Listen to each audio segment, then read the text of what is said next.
Assalamualaikum warahmatullahi wabarakatuh.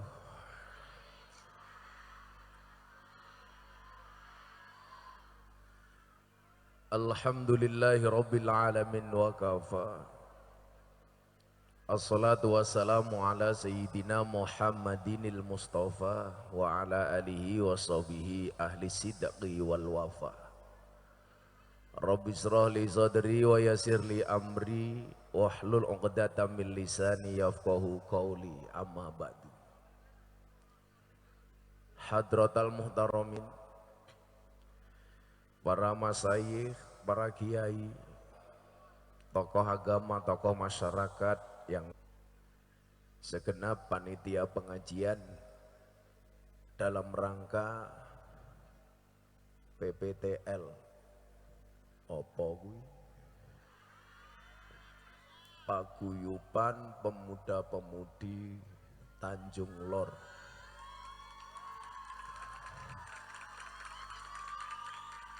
serta Forsagas Forum Silaturahmi Desa Getas. Yang saya gagal paham, acaranya pemuda-pemudi, MC ini tua.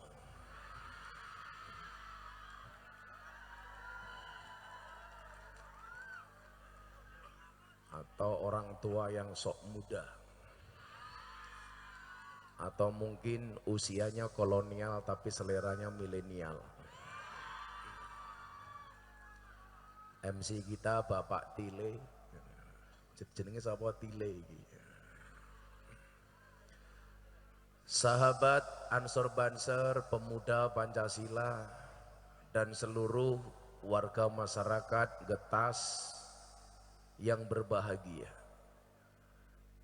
Tuku kipas cacahe telu, hey wong Getas I love you.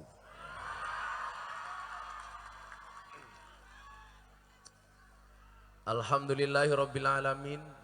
Saya bersyukur wedange ditumplak-tumplakke.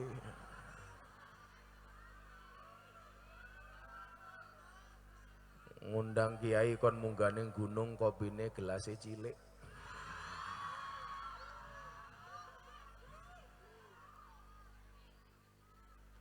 Cilik adem. Saya bersyukur malam hari ini bisa sowan ke Yogyakarta lantai 2 dengan medan yang luar biasa. Kita semuanya bisa berkumpul di acara pengajian MTK, Majelis Tengah Kebon.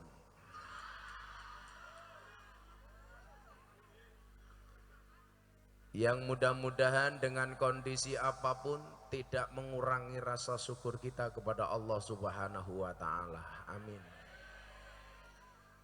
Bapak, Ibu, adik-adik yang saya cintai, baru 4 hari saya pulang dari Tanah Suci. Baru tanggal 18 saya menginjak tanah air setelah melaksanakan rangkaian ibadah haji. Yang ibadah haji tahun ini saya merasa spesial, tidak seperti ibadah haji sebelumnya. Kenapa? Karena ada orang yang HP-nya cross berani moto kiai.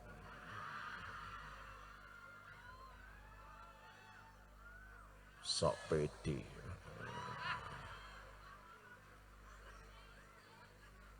Yang pertama, karena haji saya tahun ini merupakan haji nadar atas sembuhnya istri saya dari sakit yang diujikan oleh Allah Subhanahu wa Ta'ala.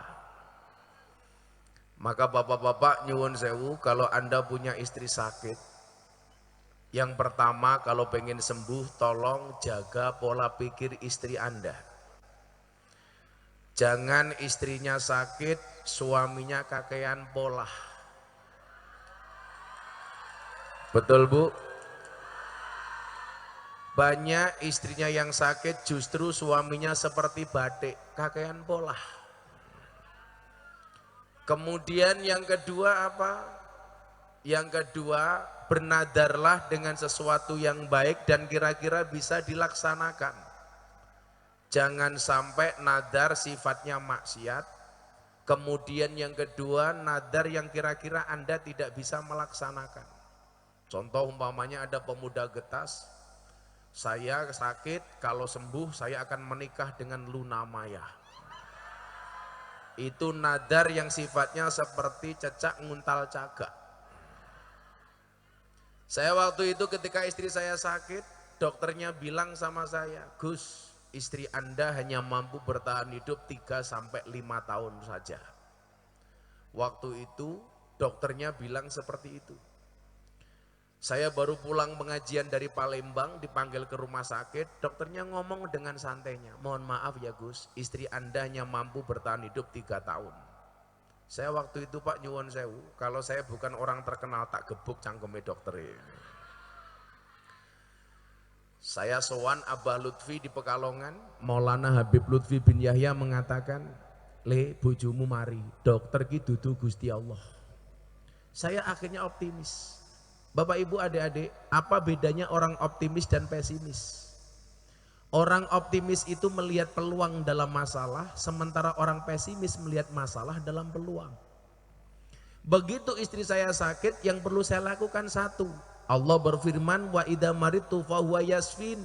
Dan ketika aku sakit, Allah yang menyembuhkan. Dokter Habib Lutfi bilang, le rasa percaya. Kok dokter ngomong telung tahun meneh bojomu mati, yakin bojomu mari. Makanya saya bilang, kalau dokter itu dibilang pinter, saya kadang-kadang gak terima. Dokter kira pinter, buktinya apa? Saben wong teko ditakoni, kan goblok. Umpamane MC ini teko, Pak MC kowe lara apa? Oh kula lara C, napa cangkem umpamane. Dokter niku sing pinter hanya satu, dokter hewan. Nggak pernah ditanya, langsung disuntik. Ora ana sapi lara PMK takoni sapi cangkemmu lara apa? PMK dok, mboten. Artinya apa? Bahwa kemudian butuh optimisme. Maka saya nadar, ya Allah, kalau istri saya sembuh, saya akan melaksanakan ibadah haji bersama istri saya. Saya bilang sama istri, Bunda kamu harus sembuh, sembuh besok kamu berangkat haji sama Abah. Istri saya semangat. Tapi gara-gara divonis sama dokter di Jogja 3 tahun mati, istri saya ajak berobat ke Malaysia. Saya bilang sama istri, Beb, bojoku ayu kok. Emangnya bojomu?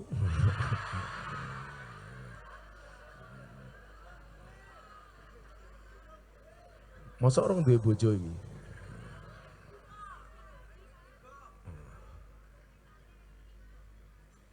Saya bilang sama istri saya, kamu berangkat ke Malaysia niatnya nggak usah berobat. Terus ngapain Mbah? Niatnya jalan-jalan, niatnya shopping, belanja. Akhirnya istri saya berangkat ke Singapura, saya kasih ATM tapi tidak saya kasih nomor PIN-nya. Dan alhamdulillah setelah proses pengobatan 2 tahun Bapak Ibu, istri saya dinyatakan sembuh. Sembuh total dari penyakit kanker yang dideritanya. Akhirnya tahun 2021 kita mau berangkat haji, tapi ternyata belum bisa. Tahun 2002 akhirnya bisa berangkat haji. Itu pun pakai perjuangan yang luar biasa. Perjuangannya bagaimana Gus? Bulan Ramadan saya ditelepon sama kedutaan Arab Saudi untuk Indonesia. Begitu saya landing di Surabaya, setelah saya ada syuting di Jakarta, ada telepon masuk, saya angkat. Kami adalah kedutaan besar Arab Saudi untuk Indonesia. Apakah benar kami berbicara dengan Gus Miftah? Ya, saya. Bisa nggak ketemu dengan saya? Akhirnya saya berangkat ke Jakarta. Wakil duta besarnya bilang sama saya, Gus Miftah, if we give you invite to Hajj this year, are you ready? Mesti gue paham gue ya, paham.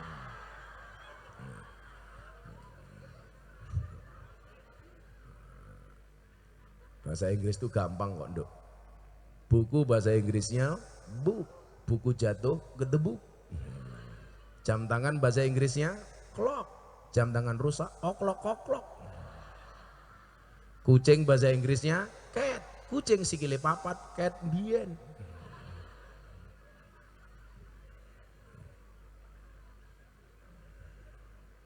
Kopi bahasa Inggrisnya coffee.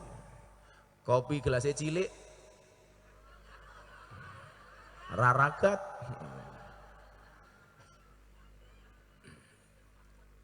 Saya bilang, oke, saya berangkat. Tapi syaratnya satu. Apa Gus? Saya harus berangkat dengan istri saya. Kenapa? Ya, karena saya tipe suami yang setia.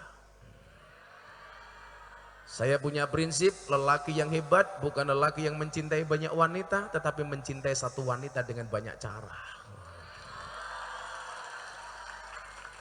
Kenapa saya ngomong seperti itu? Karena direkam kamera. Salah satu nasihat pernikahan saya kepada Deddy Corbuzier, saya sampaikan, banyak laki-laki yang mengatakan mencari wanita solehah itu susah. Perempuan pun mengatakan hal yang sama, mencari suami yang soleh itu susah. Pertanyaannya adalah, kenapa sibuk mencari bukan menjadi? Saya paksa Deddy Corbuzier, kamu segera menikah. Akhirnya menikah diam-diam tanpa ada media apapun. Orang ribut. Kenapa orang sekelas Deddy Corbuzier pernikahannya sederhana? Saya bilang, pernikahan itu yang penting sah bukan mewah. Yang wajib itu mahar bukan mahal. Makanya mbak-mbaknya kalau punya pacar, tolong katakan sama pacarmu, kalau kamu mencintai aku, pilih satu di antara dua, halalkan atau tinggalkan. Mbak-mbak tak kandani, wong lanang ki codot tak kandani. Guayane laut kan ku seberangi, gunung kan ku daki. Kamu bilang sama pacarmu, cangkemmu mas, kau cedak kowe reso marani kok. Hati-hati nduk, wong lanang ki codot, termasuk aku. Ngakoni matamu. Kuwi yo ngono, wis tuwa jilbabe pink. Menjijikkan. Akhirnya singkat cerita saya mendapatkan undangan kerajaan. Afina, Deddy Corbuzier, Sabrina, kemudian Rizky Bilar dan Lesti Kejora. Dan ternyata apa yang terjadi? Subhanallah, kita di PHP. Sampai seminggu sebelum pemberangkatan, undangan itu tidak terwujud. Akhirnya saya telepon sama dubes, gini aja lah bro, saya nggak usah dikasih undangan, saya dikasih visa saja, saya tak berangkat haji, bayar sendiri, tak urus sendiri, pada ke wong tipis. Akhirnya dubesnya bilang apa? Ya sudah Gus, kita kasih visa mujamalah, visa kedutaan. Alhamdulillah akhirnya saya, kemudian Gubernur Jawa Barat Ridwan Kamil beserta keluarga yang kemarin anaknya meninggal di Swiss, kita mendapatkan visa kedutaan dan singkat cerita kita berangkat. Nah Bapak Ibu yang saya muliakan, persoalan haji itu nyuwun sewu. Sebelum saya nasihati para pemuda getas, getas sih gampang tugel gitu, getas sih. Mudah-mudahan hatimu tidak getas. Walaupun banyak di antara kalian yang PHP, perjaka hampir punah. Bapak Ibu, persoalan haji itu begini, Allah tidak memanggil orang yang mampu, tetapi Allah akan memampukan orang yang terpanggil. Ingat-ingat kata saya punya kawan Pak, sudah DP 900 juta, ternyata tidak bisa berangkat sampai hari H. Kenapa? Karena visanya tidak keluar. Saya punya satu kawan namanya Imam Pituduh. Kalau Anda pernah lihat filmnya di NO Channel, film apa itu judulnya, The Santri atau apa, yang kebetulan saya di situ berperan sebagai begawan. Dia nggak punya uang serupiah pun, tapi subhanallah atas izin Allah dia bisa berangkat.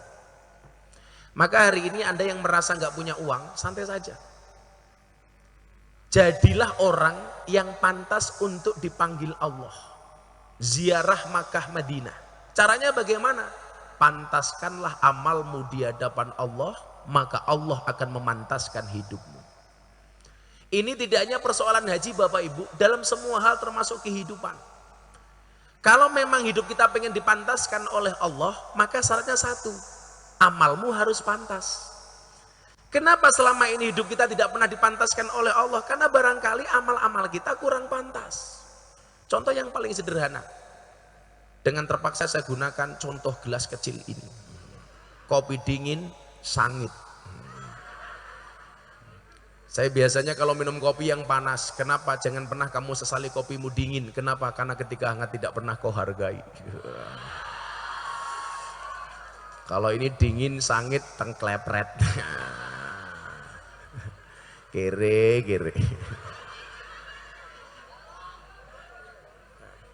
Gila gawe ya kapan?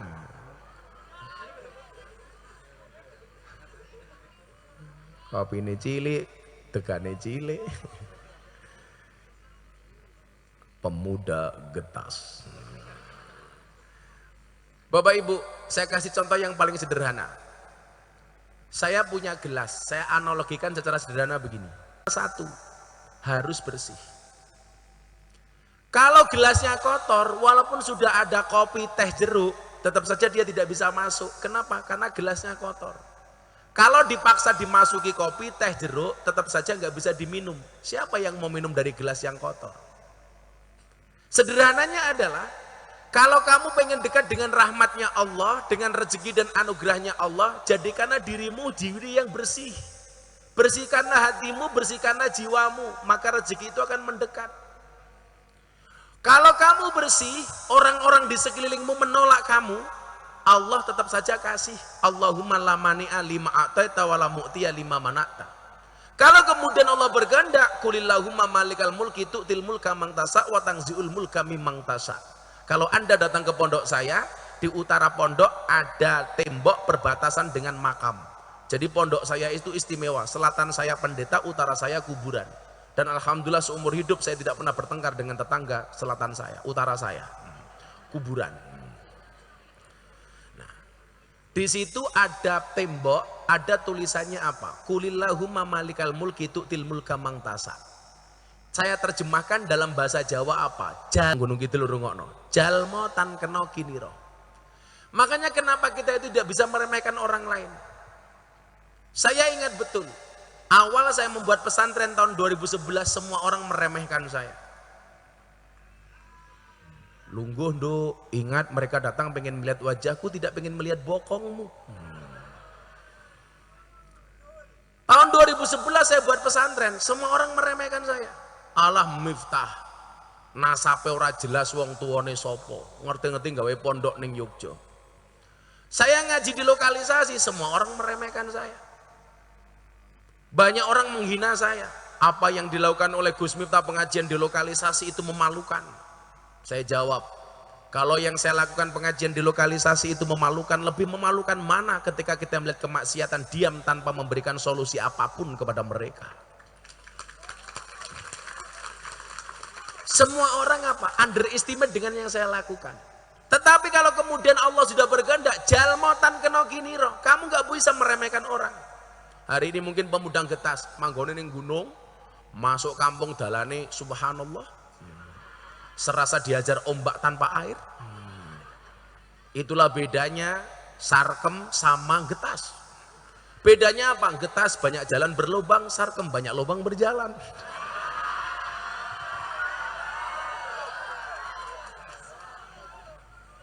Kok Gus Miftah tahu? Cetok ya ini londe. Justru ketika kamu berada di posisi diremehkan, di situ kamu bisa membuktikan kepada orang lain. Dulu kita diremehkan, alah Miftah iki sapa, orang gagas sak piturute.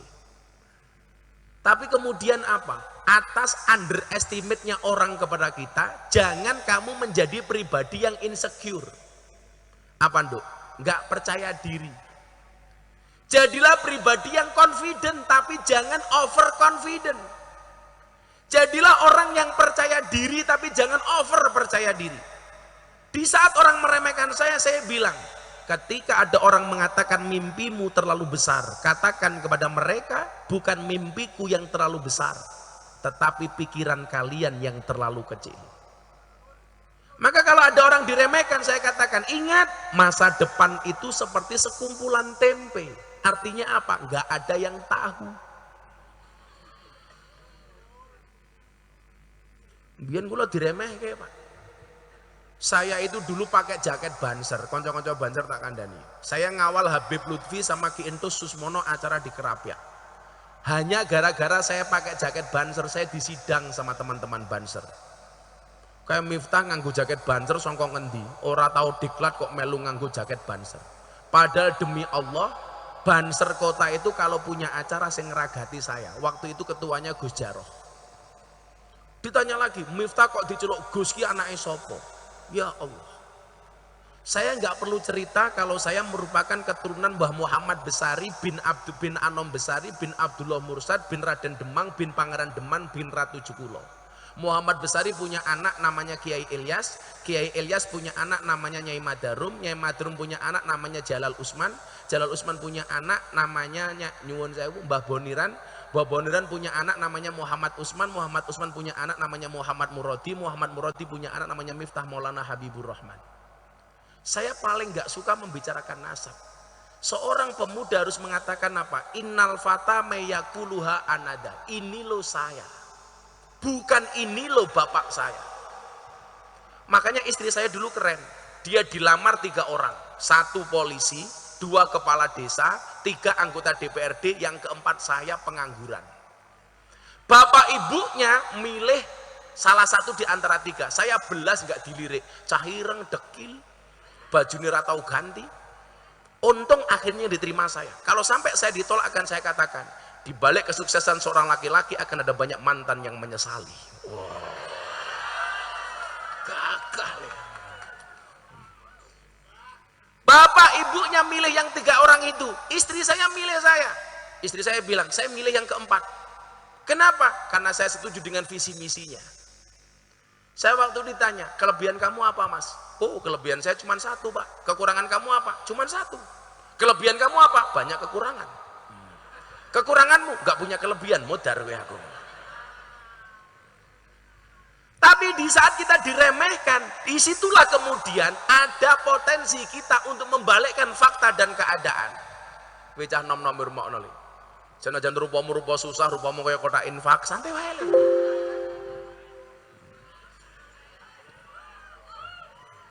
Kamu buktikan bahwa kamu bisa menjadi orang besar. Makanya mbak-mbaknya kamu jangan pede kalau dipacari, diapeli sama cowok pakai motor, pakai mobil, tapi milik orang tuanya. Saya tahu cewek itu hatinya seperti rekening bank. Maksudnya apa? Nggak mungkin berbunga kalau nggak ada saldonya. Calonang juga kudu paham, nggak ada istilah cewek matre, yang ada cowok kere tak kandani. Makanya kemarin pas nasihat pernikahan Deddy Corbuzier, Sabrina istrinya tanya sama saya, ada nggak Gus kriteria suami jahat? Oh ada. Siapa itu suami jahat? Suami yang mampu beli rokok untuk dirinya tetapi tidak mampu beli skincare untuk istrinya. Santai Mas, masih sore, mbak-mbak kita sanjung, nanti malam kita bantai.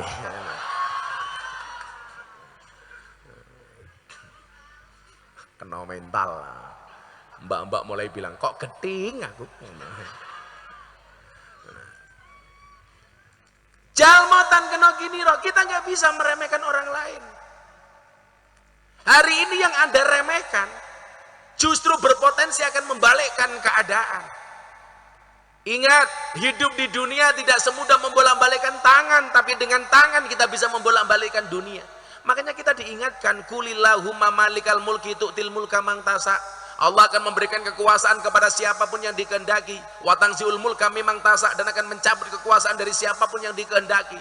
Maka supaya kamu dikehendaki oleh Allah, bagaimana caranya? Pantaskan. Dadi wong sing pantes. Kenapa seseorang dipilih mendapatkan jabatan tertentu? Karena Allah melihatnya pantas. Orang dulu insecure dengan Pak Jokowi. Alah, insinyur kehutanan, bakul kayu kok jadi presiden, opo iso. Dan ternyata Pak Jokowi mampu membuktikan bahwa beliau mampu menjadi seorang presiden. Sri Lanka mendapatkan nyuwun sewu bangkrut. Banyak negara di dunia bangkrut. Di Indonesia potensi kebangkrutan hanya 3% di bawah kepemimpinan Pak Jokowi. Dulu orang bilang, alah Jokowi wong ingah-ingi opo iso dadi presiden. Justru kamu belajar dari Pak Jokowi. Pak Jokowi yang orang biasa diremehkan jadi orang besar. Berarti apa? Pemuda getas juga bisa. Amin. Kenapa nggak bisa? Saya dulu pengajian di lokalisasi nggak ada orang yang ngelirik saya. Miftah kancane lonte. Salah, mbak-mbak sarkem itu bukan lonte, tapi bakul kroto. Apa ki kroto? Pakan manuk.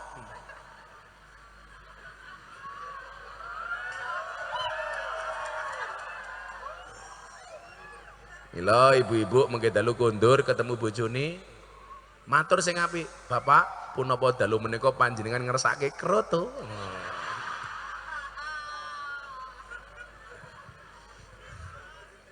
Maka nanti pulang MC-nya bengok mlebu kamar.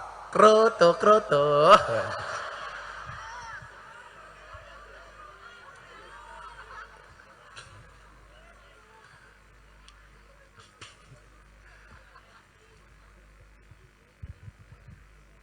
Jadi Bapak Ibu, tugas kita cuma satu.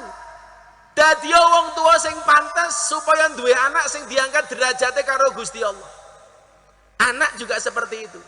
Jadilah Anda pribadi yang pantas supaya kemudian Anda mampu memuliakan kedua orang tuanya. Saya ulangi, quote pertama malam hari ini. Pantaskanlah amalmu di hadapan Allah, maka Allah akan memantaskan hidupmu. Niku bahasane napa? Ngopo kowe bengi-bengi metu saka omah? Golek wangsit. Jenengan salah, Pak. Kita tidak bisa mencari wangsit, tapi wangsit yang akan mencari kita. Sing jenenge wahyu niku goleki Kanjeng Nabi, ora kok Kanjeng Nabi goleki wahyu. Contoh ana wali jenenge Gusmi. Gusmi itu perilakunya di salah satu artikel mereka mengatakan apa? Dulu Gusmi, sekarang Gus Miftah. Saya bilang kamu salah. Kenapa? Karena apa yang dilakukan Gusmi tidak bisa dicontoh, given, nggak bisa dicontoh. Sementara kalau Gus Miftah Anda punya punya kemampuan bisa mencontoh, asalkan kamu tidak ngacengan, bisa dicontoh. Beneran. Karena godaannya besar. Makanya itulah kenapa saya kemana-mana pakai kacamata hitam. Bukan untuk melindungi pandangan supaya kalau ngelirik nggak kelihatan.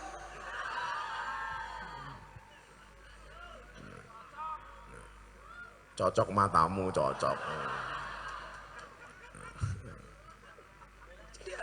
Belekan mbahmu, belekan. Bosok cangkeme kan. Belekan ora kae. Kiai ini artis kok belekan.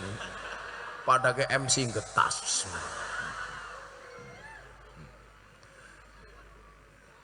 Pribadi yang pantas yang kemudian akan dipantaskan oleh Allah.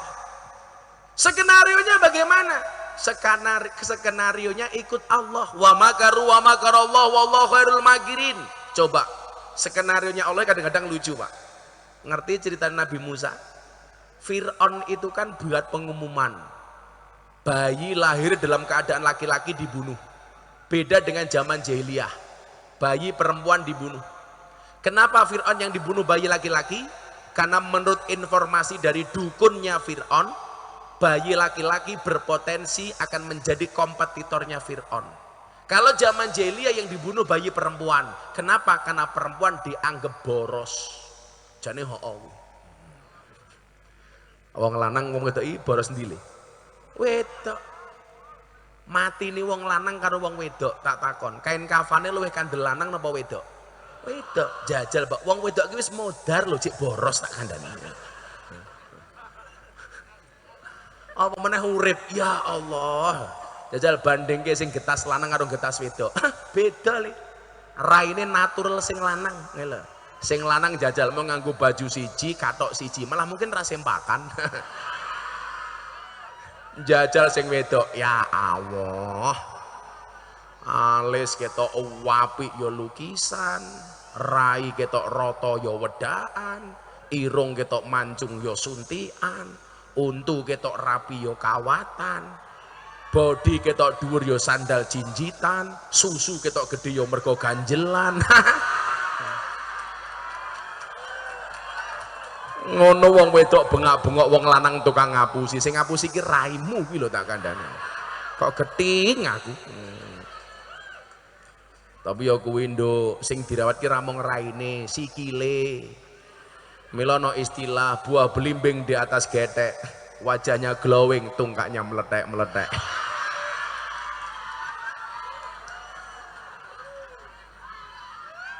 Aku ki lak ndelok wong wedok kok raine, wow. Begitu sikile, weh. Kuwi yang ngono ibune iki. Pengajian ning ngarepe kiai tungkake slonjor ki. Orang rumangsane tungkake meletek-meletek.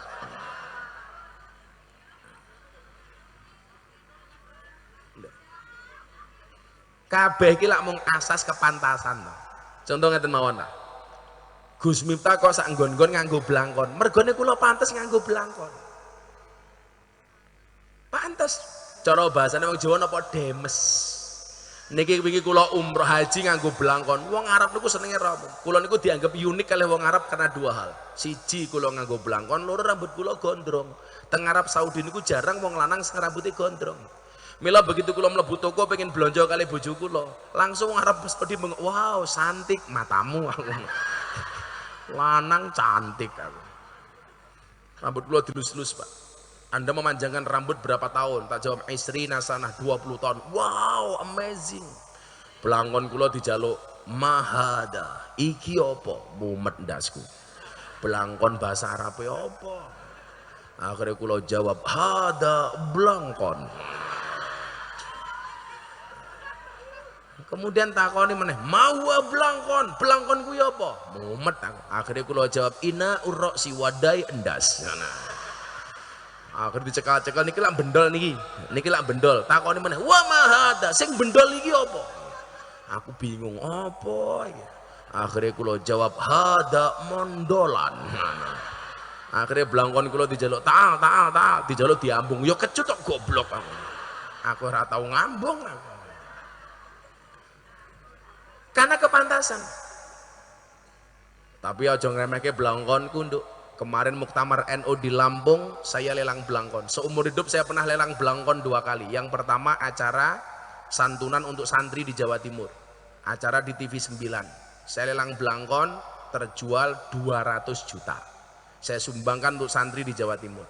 Kemarin muktamar NU di Lampung, pas saya konser di Balai Sarbini bersama Padi, blangkon saya kembali saya lelang, saya sumbangkan hasilnya untuk muktamar NU di Lampung. Anda tahu laku berapa? 900 juta. Coba. Blangkon payu 900 juta piye sarunge. Wah. Apa meneh isine? Wah.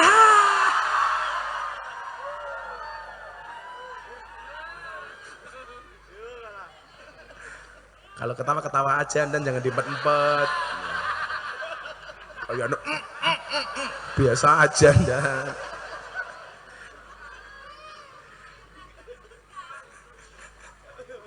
jaim dan santai wae. Insyaallah besok tanggal 5 Agustus saya diundang oleh Pak Kasat untuk khutbah di Mabes AD. Santai wae dan guyung-guyung. Lah mau empet cangkemmu udunen dan. Los kendan, los rarewen dan. Saya jadi ingat ada Koramil ngundang kiai untuk istighosah. Begitu pengajian kok Pak Dandimnya datang. Dari Kodim datang. Begitu mulai istighosah, kiainya mulai wirid. Ya Kodim, ya Kodim, ya Kodim, ya Kodim. Dan Ramil langsung protes. Pak Kiai, ini yang melaksanakan Koramil bukan Kodim. Kenapa yang disebut hanya Kodim saja? Akhirnya Pak Kiai wiridnya dirubah. Ya Koramil, ya Koramil.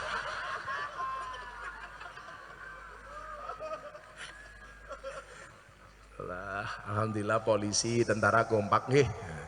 Kula polisi paham meneh wong kula AKBP kok. Aku kiainya bapak polisi. Kula niku iso mbedake Intel karo Binmas. Enggak perlu lihat seragamnya, cukup lihat batuknya wis beda. Lah Intel iki watuke diempet-empet. Diempet-empet. Tapi lak Binmas ya Allah watuk. Cuh, niku Binmas.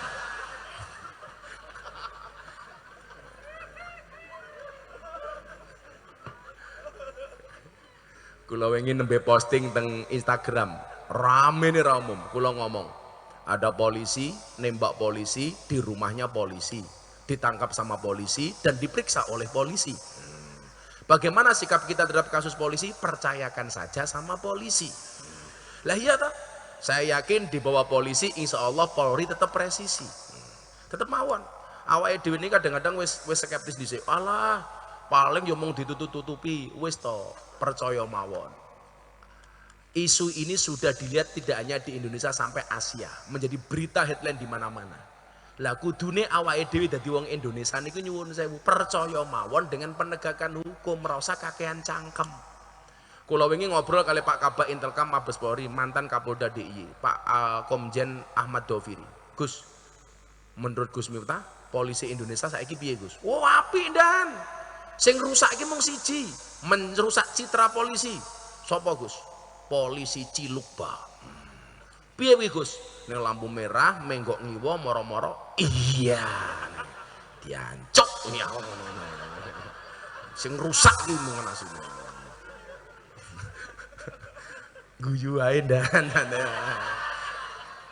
diumpet-umpet tok guayane. Biasanya lah wong seneng ngempet guyu iki mulai stroke biasanya.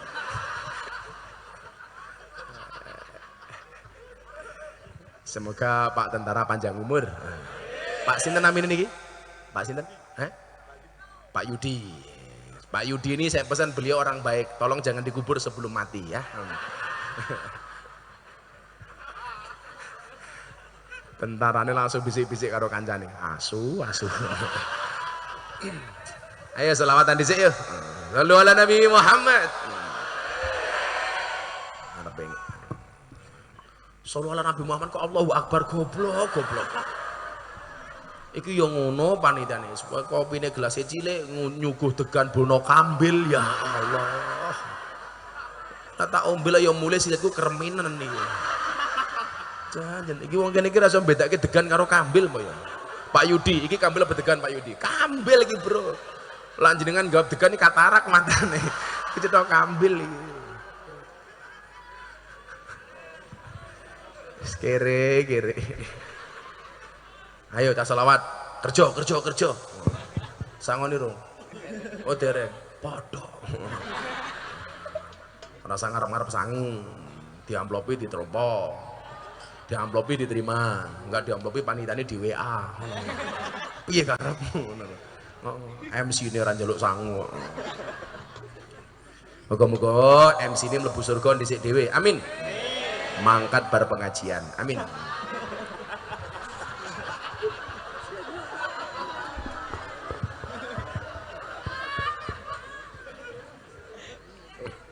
Seger mbahmu kambil. Yuk selawat. Minta lagu baru apa lagu lama? Lagu baru belum jadi. Lagu baru kayak Joko Tingkir ngombe dawet sing tak pikir mau nganggo cawet. Ngono kan. Iso ngendang ra iso nyuling, iso nyawang ra iso. Semarang kali ini butek sing tak sayang matane picek. Oh ya pinter men ta iki. Ora sang rekam HP mu cross ae gawe.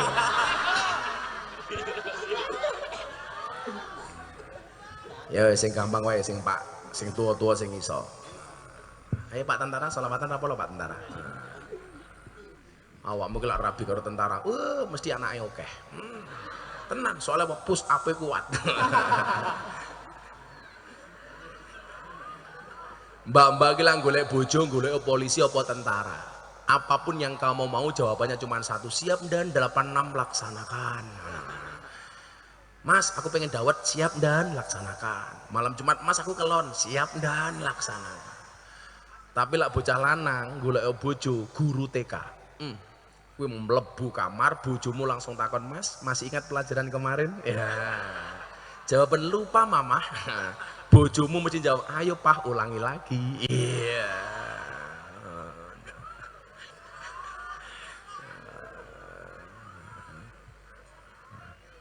Repot yen duwe bojo tukang syuting. Malam pertama ra dikelone mau diinceng tok. angel angel. Shalli wa sallim daiman ala Ahmada.